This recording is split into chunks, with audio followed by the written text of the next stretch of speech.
Welcome everyone, this is Alex Burke from the Salem Museum and Historical Society. And for this week's installment of White Glove Wednesdays, we're here to take a look at these two artifacts. These are some of my favorite pieces in the entire Salem Museum collection. This is an American M1917 Brodie helmet, along with a German M1916 Stahl helm.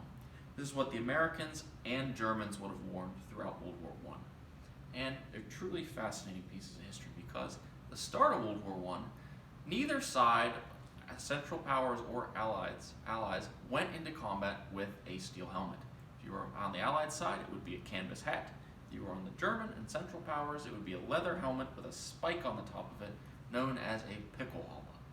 And it didn't take Allied leadership long to realize we need to make some sort of helmet to protect our soldiers' heads. And throughout the course of the war, new technologies and designs were implemented. But after they were implemented onto the battlefield, it didn't take leadership long to realize we're getting a lot more head injuries than we thought we'd be getting right now. And they said, basically, we're giving these helmets to soldiers to save their lives, not send them to the hospital with a head injury. And this isn't quite adding up. But ultimately, cooler heads prevailed when they came to find out the solution. Because at the start of World War I, if you were in a trench and a shell came over top of you and exploded, and it rained down upon you, it most likely would either kill you or at least severely wound you. And after the helmets were implemented and that exact same thing happened, the shell would hit your helmet, send you to the hospital with a concussion or a quote-unquote head injury. And that's how helmets resulted in more head injuries during World War I.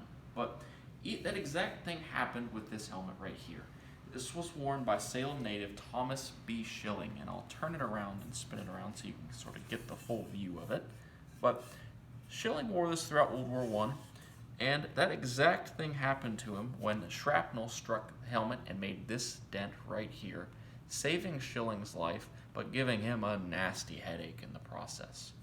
But throughout the course of the war, helmets were saving soldiers' lives, and after the war was over, Allies wanted to take home a souvenir for them with them. And one of those souvenirs was this one right here. And this is a German helmet, and I'll spin it around so you can get another full view of it.